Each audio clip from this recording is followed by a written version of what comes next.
Welcome to the Koeneke Hour here on a Tuesday, November 27th, 2018. What's going on, everybody? How are ya?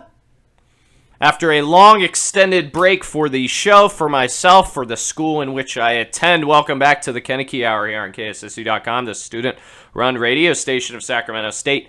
Once again, I'm Nick Koeneke. Follow my Twitter at the Koeneke Hour, Koeneke spelled Koeneke. Follow my podcast at the Keep Calm and Stay Offended podcast on YouTube. Also call into the show if you'd like, 916-278-3666. This is an all-sports program, a passionate, heated, incomparable, and at times an inconsistent discussion about everything going on in the sports world to my friends and family down south, back east, and up here in Sacramento. Thanks for tuning into the program today.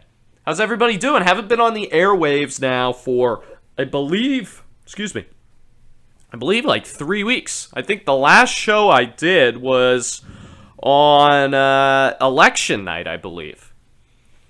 And if I'm not mistaken. So I had a couple, weeks off because of the fires up here in Northern California. I was also sick one day, so I wasn't able to do a program, and then the fires broke out, right? Man, it's hot in the studio. But welcome back. Got a lot of NFL talk today. Got a lot of NBA talk with John Browner. That's at 5:50, so mark those calendars, mark those reminders. John Browner with his always crazy opinions about the NBA. He will join me at 5:50 to talk about Warriors, talk about LeBron, talk about the East. Got a lot going on in today's show. So how was everybody's break? How was Thanksgiving for everybody? How was their week-ish off? Thanksgiving's on a Thursday. Most people get the Friday, and then you got the weekend, right? It was good? Mine was good. I ate a lot. I drank a lot.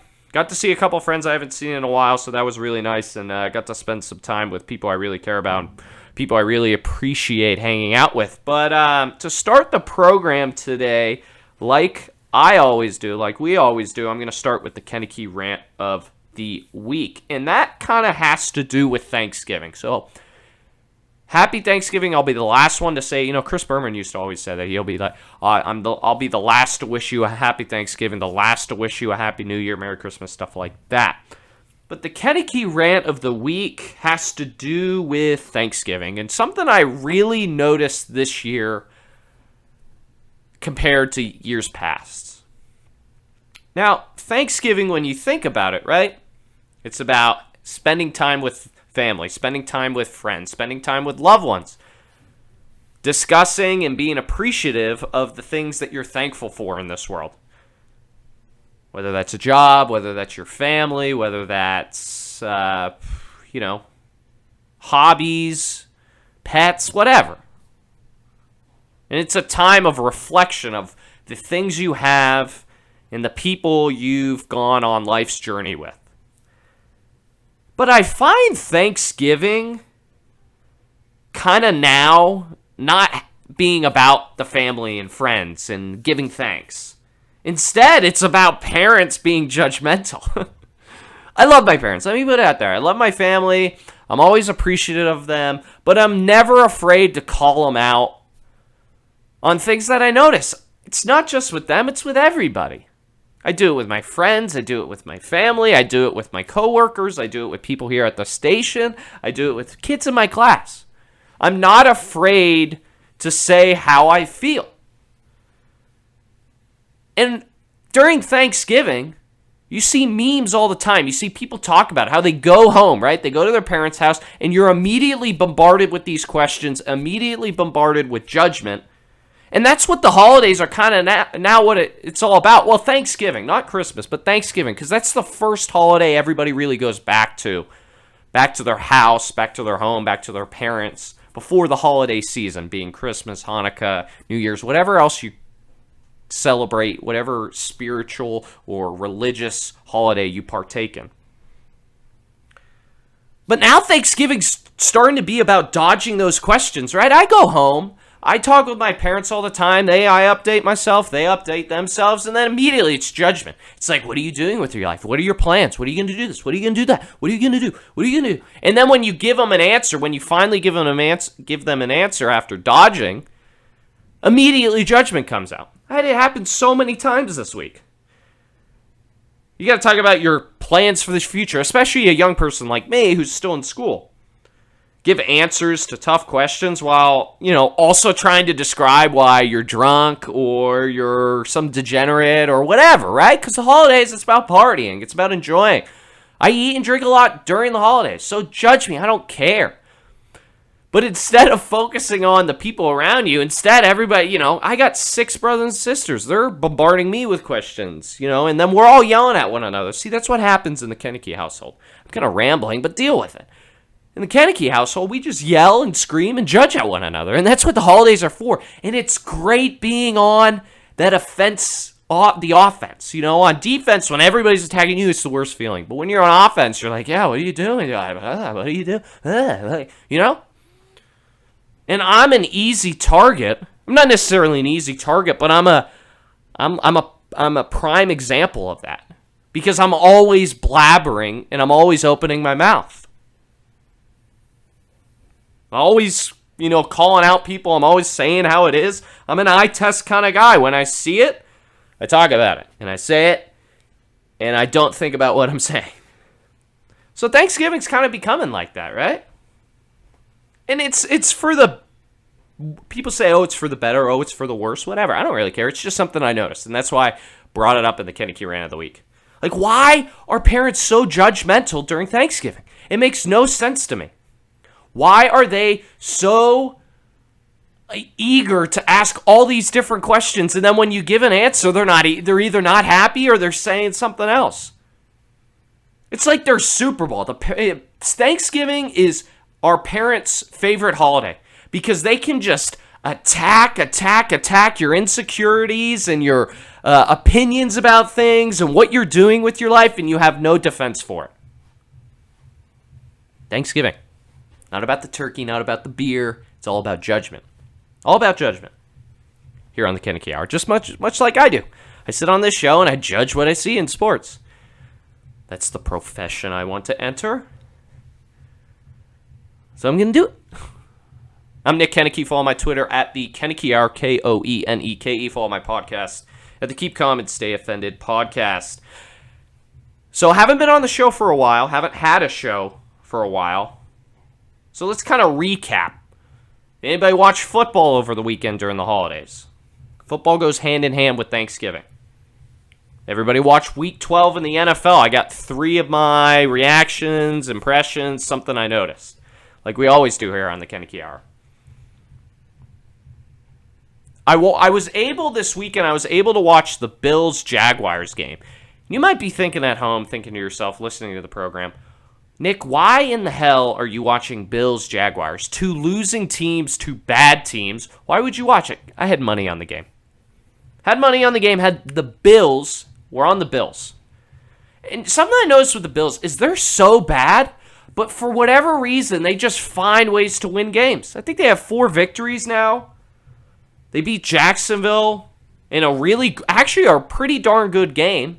Not high scoring, but it was entertaining. There were fights. The fight was great between Leonard Fournette and some defensive player for Buffalo. They both get ejected. They're chirping. I think it was Lawson. I can't remember the name.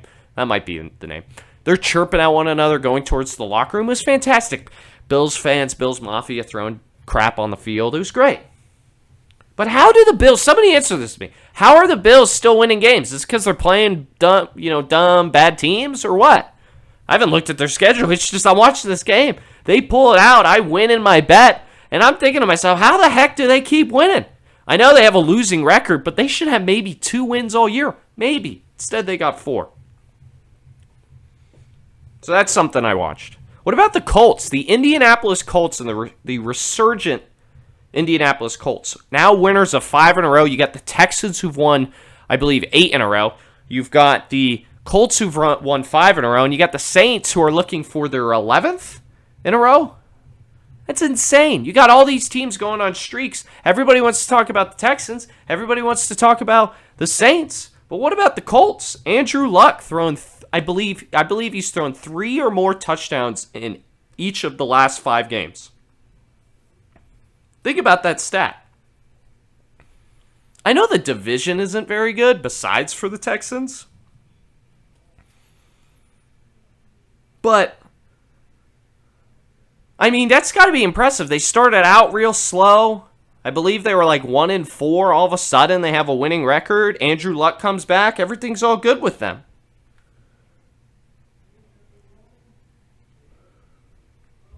Everything's all good with the Colts. And what about the Chicago Bears? I want to put a question out there, and maybe somebody can enlighten me.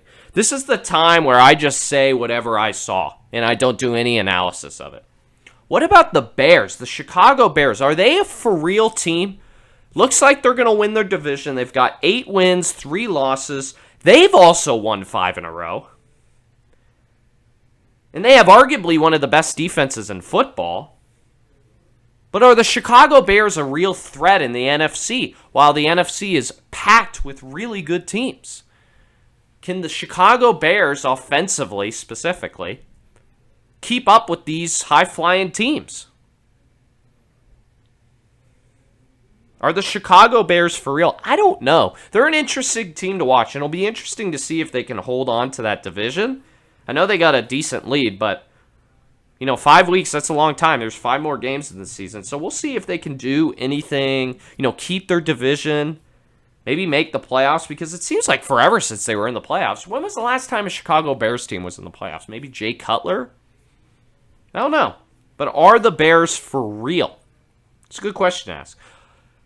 A lot of upsets this week. Well, not a lot of upsets, but a lot of good games I could say I watched over the week. Obviously, besides the Steeler game, that wasn't very fun to watch.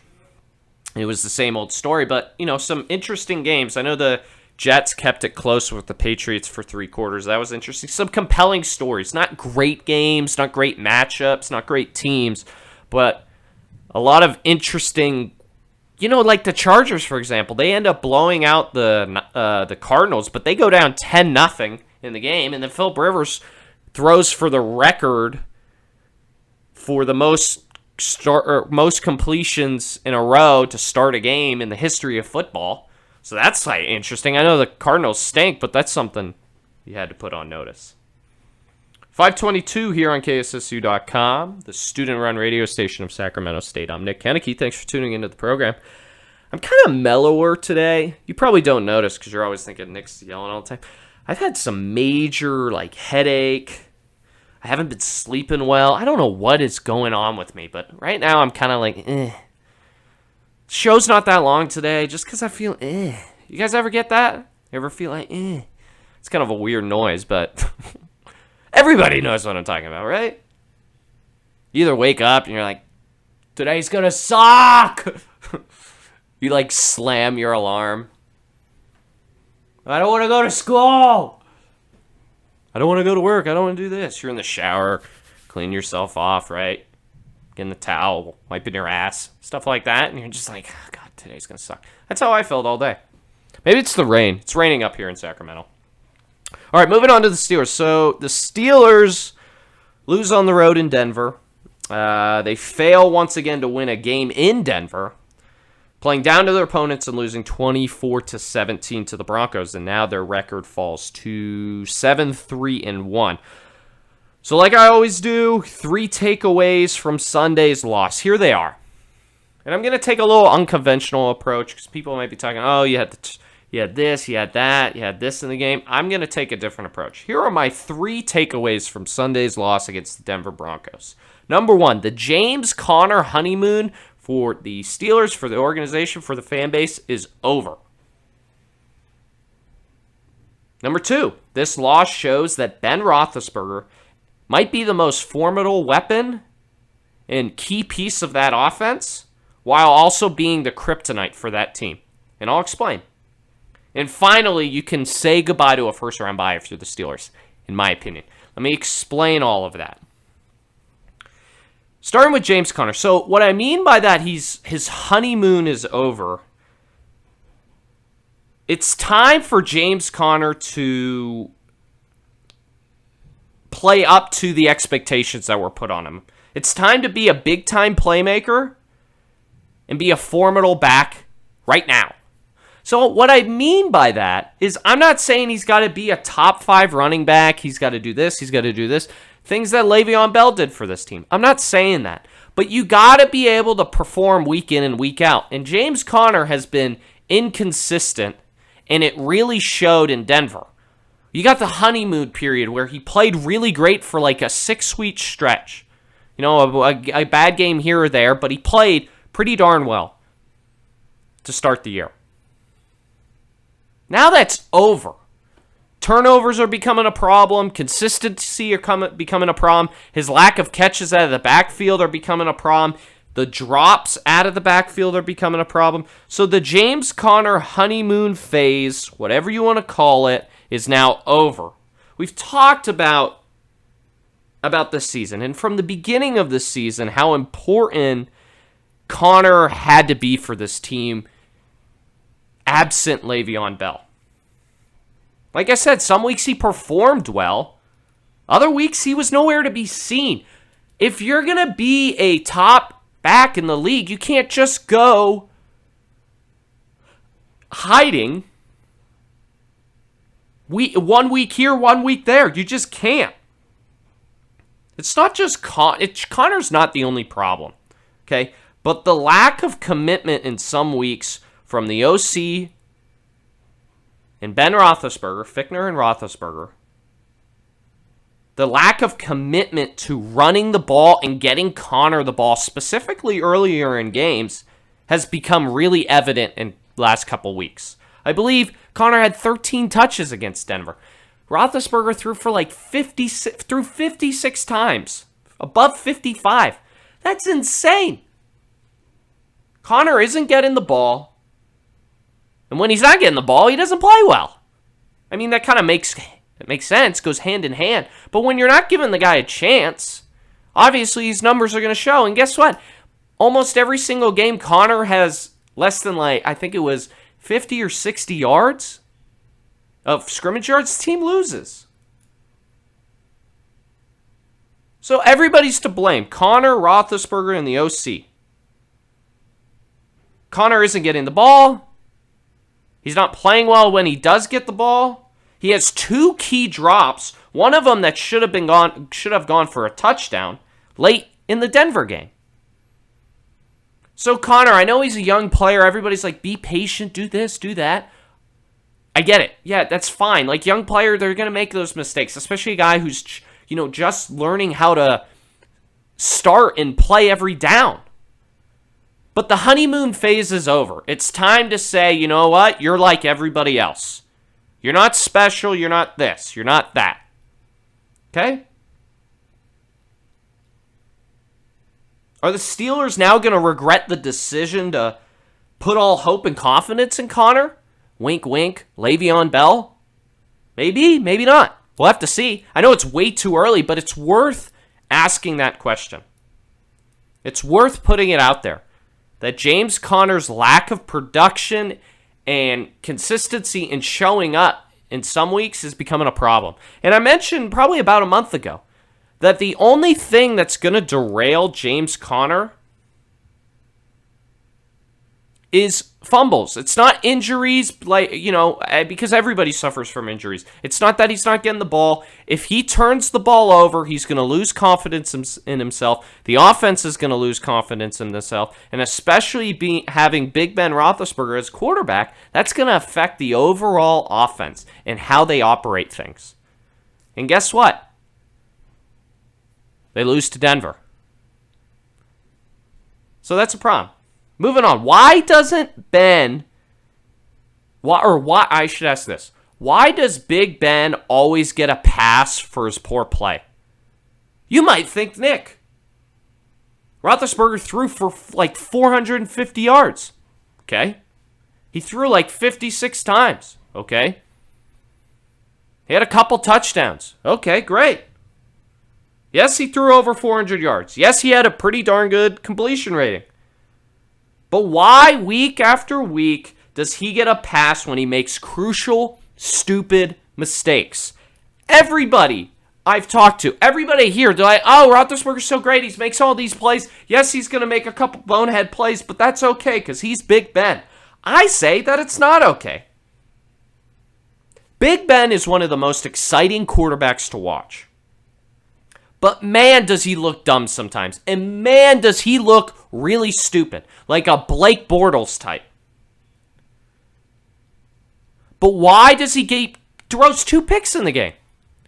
And then he comes on the air and says, we got to play better. No accountability from Big Ben lately. Little to none. Why doesn't he get criticized more? I've asked this before, and I'm going to ask it again. Why doesn't he get criticized? I know the coaching staff deserves some criticism for the loss. No running game, penalties, no run defense, back clock management, special teams mishaps. I wrote all those down. What does that all add up to? A loss, and a really bad loss. And it's the same old story with this team. When this team loses, it's because of those. It's because of those variables. They also didn't show up to play because they started slow. But Ben deserves all the criticism. I don't care what you say about his stat line. You cannot turn over the football like he does at an efficient rate. I saw a stat this morning. He has the most interceptions in the league, minus Blake Bortles, in the last 4 years. Everybody's like, he throws for so many yards. He throws how many touchdowns? Yeah, but he's turned the ball over and costing the team games. I listened to Ben this morning on a radio show in Pittsburgh saying that there are a select few players on the team that need a bounce back week and they really need to play well next week and, get back on the schneid, whatever. Here's an idea, Ben. How about you bounce back? How about you play better? How about you make better decisions? Because clearly you're not. Not right now. And it's costing your team victories. Getting so sick and tired of people getting passes when they can't. They shouldn't be. Roethlisberger throws maybe the dumbest interception I've ever seen out of him at the 2-yard line with 20 seconds left. They're going in for a touchdown to tie. If you watch the game, you know exactly what I'm talking about. He just throws it right at the guy. Throws it right at the corner, tries to sneak one into Antonio. Okay? Tries to sneak one into Antonio, ends up getting picked by a lineman, but the corner was all over him. That's a, first year, second year quarterback mistake, not from Big Ben, who's been in the league for over a decade. Why is Big Ben continuing to get a pass? And because the loss to the Broncos, now you could say goodbye to the first round bye. You can say goodbye to the first round bye for the Pittsburgh Steelers. Now the Steelers have to overtake the Chiefs. They got to take the Patriots. They got to take the Chargers this week. They got the biggest trap game in the history of trap games, flying to Oakland, a game in which I will be at in 2 weekends. And then the Bengals to finish off the year. Steelers will be lucky to have 10 wins. They also got to go to New Orleans. Chance of victory there, very slim. But you're telling me that the Steelers will beat the Chargers, the Patriots, the Saints? I don't think so. Not all of them. They'll beat a couple of them. Not all of them. They'll be lucky to have 10 wins this season. But here's some hope for the Steelers. There is hope. And I'll lay out this. So I can eat my words, whatever, blah, blah, blah. Steelers always play well in December. Mike Tomlin, for whatever reason, no matter what's going on, distraction, losing, slow starts, they always play well in December. They have the best record in the NFL in December games since 2013. Since 2013, they are 18-3 in December. So there's hope, and there's something that you can look forward to if you're a Steeler fan. Thinking about, playoff seeding, because the Steelers' odds of making it to the playoffs are extremely high, like in the 90s. So the playoffs isn't necessarily a question anymore. It's about where they're going to stand. And that's a big deal because the Steelers can never go into New England and win a game. They lose to the Chiefs in the regular season, chances are they got to go to Arrowhead and try to win a game on the road. So that bye, that second seed, that's a big deal for this team. See how it plays out. James Conner, it's over. You got to start performing. You got to start protecting the rock. Big Ben. He's at fault for the loss against Denver. He is. Because his play directly affects the defense. Defense played pretty good. I'll tell you that. And I know Denver isn't that great of an offense, but for the situations they were put in, they played pretty decent. I'll tell you that. And Big Ben, you just can't keep throwing the ball like you're some maniac in the backyard. Like me. Playing backyard football. Oh, I'm just going to throw it up, see what happens. I'm just going to throw it to AB and do whatever. No, you can't do that. You don't see great quarterbacks doing that. You can't just do that. And start being accountable for yourself. And we'll see what happens with the first round bye. I'm Nick Koeneke. Follow my podcast at the Keep Calm and Stay Offended podcast on YouTube. Follow my Twitter at the Koeneke Hour. That is Koeneke spelled Koeneke as I try to fix this headphone. We have really bad equipment here at KSSU.com. Hopefully my boss didn't hear that. But you're listening to the Koeneke Hour. Thanks for tuning into the program. We're going to take a quick break. Coming back, we're going to have Stop It right now. John Browner's going to join me at 5:50 to talk NBA. What's going on with the National Basketball Association, and then everything else going on. So thanks for tuning into the program. Once again, happy Thanksgiving. That's over. Can't wait for Christmas. Can't wait for the holidays. I got finals coming up. Got a lot going on here at Sac State and here on the Koeneke Hour. So we'll be right back. You're listening to the Koeneke Hour here on KSSU.com. Here on a Tuesday. Welcome back to the Koeneke Hour. I'm Nick Koeneke. Thanks for tuning into the program. Follow my Twitter at the Koeneke Hour podcast. Keep Calm and Stay Offended podcast on YouTube. Make sure to check that out. Got some NBA talk coming up in about 10 to 15 minutes with John Browner. You can follow him on Twitter at Dunk on a Fool. He's my NBA expert that I always like bringing on the show. And we talk a little NBA. Just got done talking Steelers in the NFL. Just got done talking some Thanksgiving. Everybody ramping up for the holidays, ramping up for Christmas as we are about to turn the corner, turn the page towards December. It feels like 2018 just went like that. Doesn't every year feel like that? You're just closer and closer to death. I think I'm getting to that age where I think about that more and more often, about how less time I have on this earth. And God willing, a long time. Anybody else think about that? I think about that all the time. I don't know why. I just do. But welcome back to the program. Thanks for tuning in here on a cold and rainy evening here in Sacramento, on the campus of Sacramento State, in the city of Sacramento. Like I said, ramping up for finals, ramping up for the final weeks of my semester, my second to last semester here at Sacramento State. Got a lot going on. Got some basketball going on here on campus. Both teams, both the women's and men's here at Sacramento State, are undefeated right now at 3-0, so looking to call some of those games. But moving on with our agenda here on the Koeneke Hour, let's move on to my favorite segment, and that is Stop It Right Now.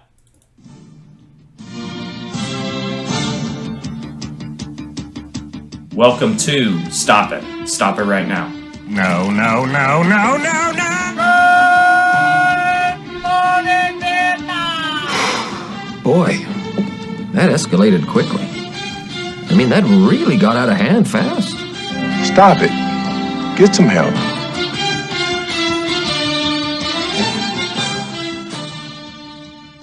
I really wish more and more people could listen to that intro that I have, because that might be the best intro I've ever created here with the employees here at KSSU.com in all my time in radio. So if you're listening to the podcast, if you're going back and listening to the show at a later time, try to tune in live, because that's a great intro, and I wish more and more people could do that, because I can't put it online. YouTube doesn't allow me to, because I use music and I use video clips and things like that.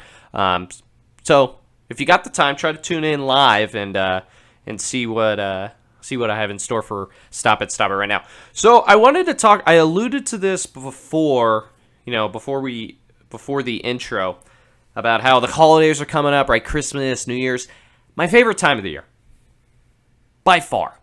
That and probably like late summer, because I go to Vegas during the summers. And I love going to Vegas. But Christmas is the best time of the year. I know it's cold. I know the weather stinks. But you get to spend time with family and friends, right? Just like Thanksgiving. I get to go home. I get to see some friends I haven't seen in a while. Get to hang out with them. Football, meaningful games in football. If you're into college football, you got the bowl games, right? Now, I love Christmas. I really do. As a Catholic, I have the religious part, and then I have, like, the party part, right? I eat a lot, I drink a lot, and for 6 weeks, because I get 6 weeks into between my break and my next semester, I do absolutely nothing. I don't, and it's fantastic. And once Thanksgiving ends, like once it's 12:01 or 12, the next day, the day after Christmas, or the day after Thanksgiving, it's Christmas to me. It's like Christmas season. And I know a lot of people don't like that. And that's what Stop It Right Now is about this week. It's about people who, like, can't stand people getting into the Christmas season and getting all festive and putting their lights up. Dude, keep your lights on the whole year. I don't care. I love it. I think it's great. You set up the tree, put in the ornaments. I did that with my family before I left. That was great. Eat a lot of good food. And then you listen to, like, I'm listening to Christmas music 2 weeks ago. But for the people who complain and get irritated by the holiday season, you must be a real Grinch. And you really should go find something else to occupy your time with. If you don't like the Christmas season, go be a Debbie Downer somewhere else. So stop it right now with the, like, they're so happy. It's like, yeah, it's the best time of the year. You get gifts. For me, you drink a bunch. It's great. It's the best. And I just don't understand how people can be so upset that other people are happy about a holiday coming up.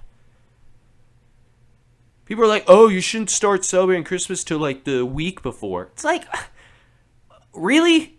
Like, that's what you're going to focus on? That's what you're going to focus all your energy and your negative Debbie Downer energy on? It blows my mind how people get upset by that. I just don't get it. I'm, like, nostalgic about that stuff. You know, I go to church, I get in my jammies, I get a beer, I watch a game, put on a jacket because it's cold, talk with my siblings, do all that stuff. It's fantastic. We got Secret Santa in our house. It's awesome.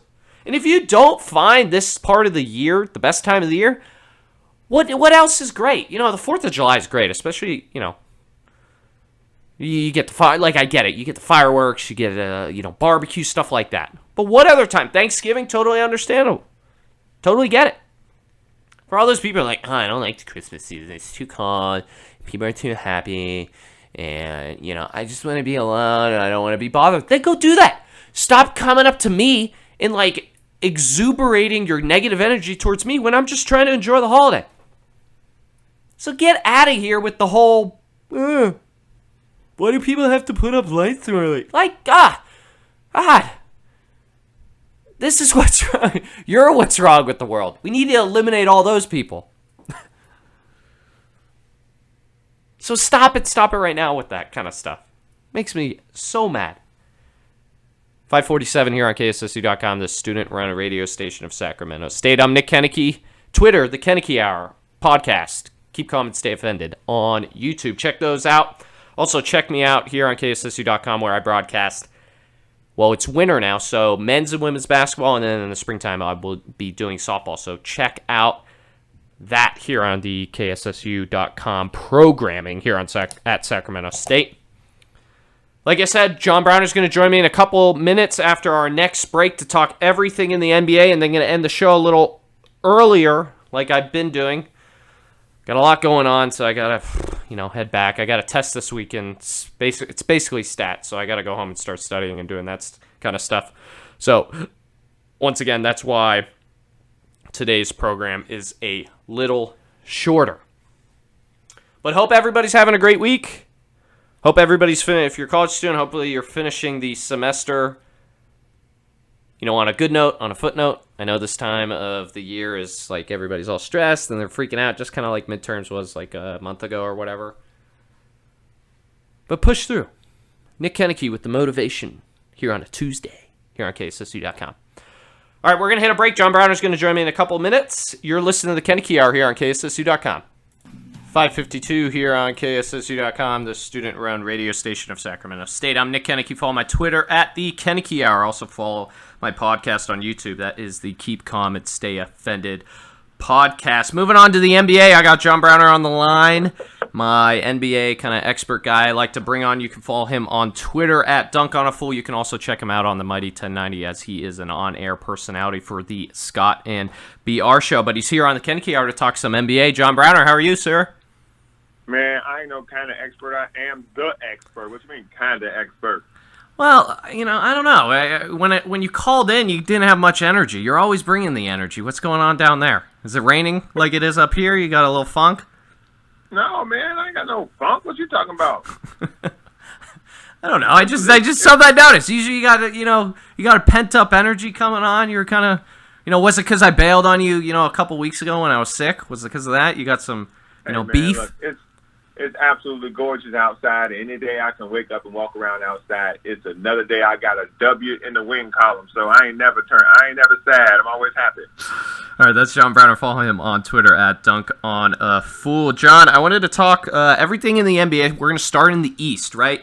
The Raptors off to a hot start. I believe they're 15-4 right now. They're off to a really good start. The Celtics, on the other hand, are not. I believe they're right around 500. Some people are surprised. Some people say, the Celtics are in real trouble. A lot of people think the Raptors could be a surprise team. What do you make of the Raptors' hot start, and what do you make of the Celtics' slow start? I think what people keep forgetting is that the Celtics are trying to integrate a major figure back into their rotation, that person being Gordon Hayward. Now, in addition to them having guys in and out of the year, Jaylen Brown's already hurt, Kyrie Irving's missed a game here and there, you're trying to integrate a guy who basically almost snaps his leg into two. And so it's going to take a while for him to get his legs under him, to get his rhythm back, and for him to be effective. And so until they get that major piece back in place, you're going to see them struggle. Having Gordon Hayward on the floor, who is a max contract guy, they have to make sure they work him back in. This isn't like if Jason Tatum's not playing well, we'll figure out other ways to score until he comes around. You have to figure out a way for Gordon Hayward to score for this team to be a true effective threat in the Eastern Conference. Now, the Raptors, on the other hand, they basically are plugging Kawhi Leonard in the same plays that they did for DeMar DeRozan. Mm-hmm. And in addition to that, a guy who plays 10 times better defense. So he's giving them that exterior defender while also having, for the first time in his career, by the way, actual rim protection. And so defensively they're playing, the numbers don't necessarily bear it out, but defensively they have an aura about them that is carrying over to their offense. And when you're basically plugging a better player in DeMar DeRozan's spot, you'll get better results. And that's what we're getting now. So their team isn't really different. You added a champion in Kawhi Leonard, a finals MVP, and another NBA champion in Danny Green, which a lot of people aren't really talking about as well, onto a team that had already won 60 games last year. So this is what you were going to see. Now, are you surprised? No, I'm not surprised at all. People forgot how good Kawhi Leonard was in his career because he only played 7 games last year. And so people forgot what he could actually do and the impact he could have on both sides of the ball. And so now people are actually getting another whiff of that, and they're going, whoa, well, we're surprised. Well, you shouldn't be. This guy's an MVP candidate. And so he's finally being able to show that because he can get on the court routinely, and he's been great. Do you think he can lead the Raptors to maybe a top 3 seed come playoff time? Or do you think they'll kind of fizzle off? Because the East is, not that bad. I think the Raptors are going to be the number 1 seed. I think Milwaukee is the team that's going to slide back. I think Milwaukee is going to run it. At some point, Milwaukee's going to stop sneaking up on people. Giannis is good, but Giannis can't shoot jump shots. Mm-hmm. At some point, the NBA defenses, NBA head coaches will realize a certain way to game plan them. Them getting Mike Budenholzer as their head coach introduced and infused a different style of offense. And so it's going to take the league a while, especially the Eastern Conference, because they play them 4 times a year, to kind of catch up with what Budenholzer is doing with them. And then they're going to cap that off. and then you'll start to see the Bucks start to tail back. You'll see the Sixers get better with the addition of Jimmy Butler and the exile of Markelle Fultz, self-exile of Markelle Fultz, and you'll start to see the Eastern Conference kind of start to pan out. Watch out for the Orlando Magic. I'm telling you right now. I want to stay with the Sixers. You brought up Fultz. You brought up Markelle Fultz. He is apparently on his way out. Everybody knows the story, so I'm not going to say much about that. What I want to ask you are two questions. Is it a good, this might be an obvious answer, but is it a good move to move Fultz off that squad? And also, reports this morning mentioned that they might not even get a first-round pick for him. I kind of want your opinion on that, if you could answer a couple of those questions. I mean, the question is, would you give a first-round pick for Greg Oden if you know he's already hurt? Would you have given a first-round pick for Anthony Bennett, knowing that the Cavs drafted him, knowing he had a severe case of asthma and he couldn't breathe? Mm-hmm. Like, why would you turn around and give a team a first-round pick? Now, I think a team like the Spurs may gamble on that because their picks are always in the late 20s, late teens, and so they can take a gamble like that. But I don't think other teams have the structure to do something like that. Like the Atlanta Hawks don't have the structure to do something like that, even though they have the space and they have the pick. Markelle Fultz needs to figure out what Markelle Fultz wants to do. Anytime a report comes out that your lawyer is telling the team you're not going to practice, that's a really bad sign for the people around Markelle Fultz. I think the Philadelphia 76ers know what they want to do. They know what their plan is, and they're not going to let this kid derail what they're trying to do with this distraction of his lawyer and those type of people speaking for him. So I think all his problems are mental. I don't think they're physical. Now, do you think – so you said the 76ers know exactly what they're doing and they're trying to stick to that. Is it too early to give up on him, or do you think this is the time? I think that's a difficult question to answer because the day-to-day is what's more important. Because I don't think necessarily him playing on a court, his gross-looking free throw shot or his horrible jump shot. Yeah. I think those are things where in time you can figure those things out. You can massage those things with proper coaching and turn that into things that people can clap for as opposed to boo. But the off-the-court things are what I think the 76ers are pulling back from. Because you got to remember, Joel Embiid didn't necessarily play for 2 years. Right. Ben Simmons didn't play for a whole year. Nerlens Noel didn't play for a whole year. Jahlil Okafor didn't play for a whole year. And these are guys who are top 4 picks. So him being the number 1 pick, they're used to guys not playing for a full calendar NBA year. So this whole thing about should they turn their back on him or should they let him go? Yeah, they should let him go because they've had experience with guys not playing because of physical reasons. They've never had a guy's lawyer tell them he's not going to practice with the team. He's not going to rehab with the team. Like, what? And all this magically happened when Jimmy Butler came along.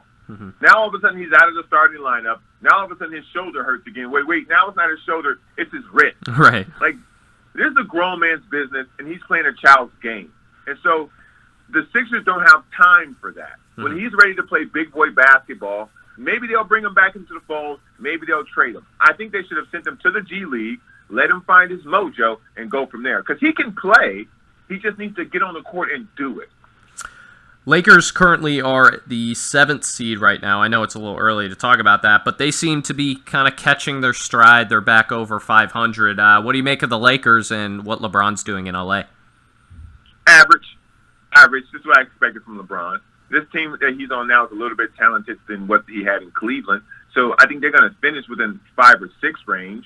But I think the addition of Tyson Chandler, and I think they're going to add another person after the buyout, and that's going to boost their win total. Because I had them at 40 wins to start the year. Right. But I think the addition of Tyson Chandler gives them 4 or 5 wins. And I know people go, well, LeBron's only worth 5 wins in your quote-unquote estimation, but Tyson Chandler's worth 5 as well.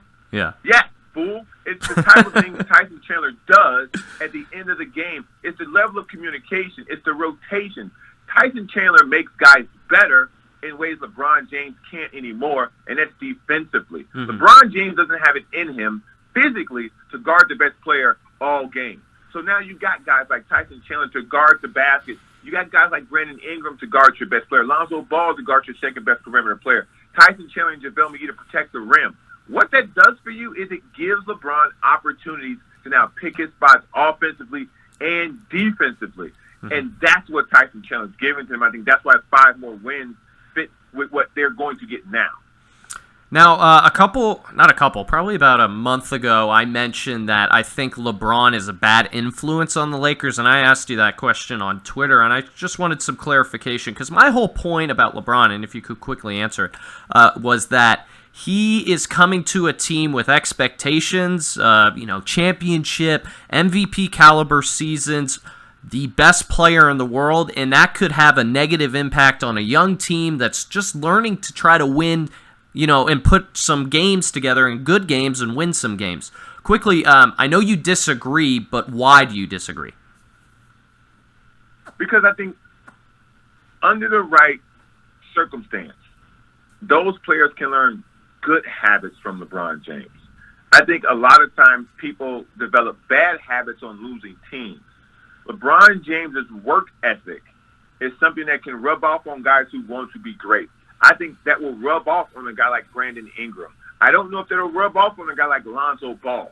I think it'll rub off on a guy like Josh Hart or Kyle Kuzma. I think those guys want to be great. I think Lonzo Ball is in this weird space where if he doesn't have the ball, he's still trying to learn how to play. And I think that's going to grind his progression to a halt. And so having LeBron James around a guy like that is kind of dicey, if you ask me. But these other guys, I think they're going to absolutely blossom. We're talking with John Browner. Follow him on Twitter at Dunk on a Fool. John, is there a place for Carmelo Anthony? Absolutely. Absolutely. I think there was a place for Carmelo Anthony on the team he was on. Mike D'Antoni just doesn't know how to use him. They tried to paint Carmelo Anthony as a guy who couldn't fit in with the current Rockets roster. You see now they won a couple games after they got rid of Melo, and now they've lost 3 in a row. Last time they lost to the Wizards, and the Wizards are awful, and James Harden had 50 points and 10 assists. So it's not Carmelo Anthony. It's the way that the league has caught up to that team. It's the fact that they let Trevor Ariza go, they let Bob Moute go, and those guys were very important to the crux, the energy, and the flow of what the Rockets were doing last year. People are discounting that at a extremely high fashion, and it's hurting them. So if there's a team, who? Believe it or not, I think he'd be great on Sacramento. Okay. Because he's a guy who you could have come in off the bench, and he'd have to accept that role first and foremost. And you could go to him for 10 to 15 shots a game. If he gets in a rhythm, you keep him in. If he doesn't, you take him out. He becomes Lou Williams. He's a post version of Lou Williams. He works within 10 to 15 feet of the basket. He takes an occasional three, and he can still give you 15 to 20 points on a good night, 10 to 15 points on an average night. But every team can use that. The coach has to be able to get that out of him. So for the Kings, and staying on that real quick, the story behind the Kings this year is a change in their locker room and a change of mindset, and how different it is than it was in years past, and that there's, Greg Popovich came out and complimented how the strides and how he sees differently the Kings are right now. Would Carmelo have a good impact in the locker room and off the court, or would you just have him there to, like you said, get the 10 to 15 shots or whatever? If he's hot, you keep him in. If he's not, you put him on the bench. But I think with a young Kings team, don't you need that veteran locker room presence, kind of like the Vince Carter was for a couple years? What do you think of that? I think the difference in that team, and you can track this, is De'Aaron Fox. I don't think it's culture in the locker room. I think it's a player in that locker room, and I think it's De'Aaron Fox. I think De'Aaron Fox is going to be a superstar. I think the Lakers made a drastic mistake when they took Lonzo Ball over De'Aaron Fox. I said it then. I've said it at the start of the season. I'm saying it again. De'Aaron Fox is going to be a superstar at the NBA level. I think he's the difference in that locker room. I think adding Carmelo Anthony to that locker room will give those young guys, because I know they have Zach Randolph, but Zach Randolph is a leader in a sense that physical leader. I think Carmelo Anthony can teach these guys who, if you think Harry Giles is going to be an actual player, if you think Marvin Bagley is going to be an actual player, Carmelo Anthony can help these guys be professionals, because there's more to basketball than just basketball, if that makes any sense. Yeah. So the Kings are 500. They've struggled in the past week or two, but they had a hot start. My next question was asking about the De'Aaron Fox having the MVP type caliber, play. What in the future, can he be that? Obviously, by your answer, you think yes. Oh, absolutely. I think what the Kings need to do at this point, I think Vlade Divac needs to get out of the way. Okay. Let the coach the team. This whole spat about Marvin Bagley playing, not playing, the coach's job being on the line, him being on the hot seat because he won't play Marvin Bagley enough minutes. Bagley's going to come in time. You cannot force Bagley's game, because the more you force him, the quicker he'll hit that rookie wall, and then he'll be useless to you for a large patch of the season. I think if you allow the progression of him to go along like you did Willie Cauley-Stein. Now, obviously, you don't have a 3-year process for Bagley. Bagley should start flashing his greatness around All-Star break and toward the end of the season. But you have a guy who can get him the ball in spots for him to succeed. But he's got to know where his spots are. And just throwing him out there on the court right now doesn't help that. Before we move it on to the Warriors, and my last question, we're talking with John Browner, Dunk on a Fool on Twitter. Are you a Willie Cauley-Stein kind of guy? Oof. You know what? Because I've been real critical of my criticism of him, and I'm just wondering, what you think of that. I wasn't, but he somehow fits what they do. He's a poor man Tyson Chandler in Tyson Chandler's prime. Okay. I think you would get more production if you allowed Harry Giles to do some of those things in addition to Marvin Bagley, because that would give them far more versatility and scoring punch. But I think what Willie Cauley-Stein has developed into works for what they're trying to do right now. I don't think he has a outstanding future ahead of him with the Kings, but I think he absolutely works for what they want to do right now. All right, moving towards the West and the Bay. The Warriors obviously been struggling, and I thought of this. But you say struggling. Name me a team that can lose 2 All-Stars and not struggle. Right. So I'm not going to necessarily talk. My question to you has nothing really to do with on the field. I mean, it does, or on the court. It does, but it doesn't. And here's the question. I thought of this last night. The media came out to say, the Kevin Durant, Draymond Green spat. People are saying, Kevin Durant's on his way out, and he had that infamous video where he's like, what does he say? Like, oh, I'm leaving or something like that, or that's why I'm leaving. Right. I wanted to ask, who's a bigger problem for the Warriors now and in maybe a year's time? Is it Kevin Durant? Is it Draymond Green? Or is it the fact that Curry can't stay healthy and he's not on the court? The problem, and it's not even close, is Draymond Green.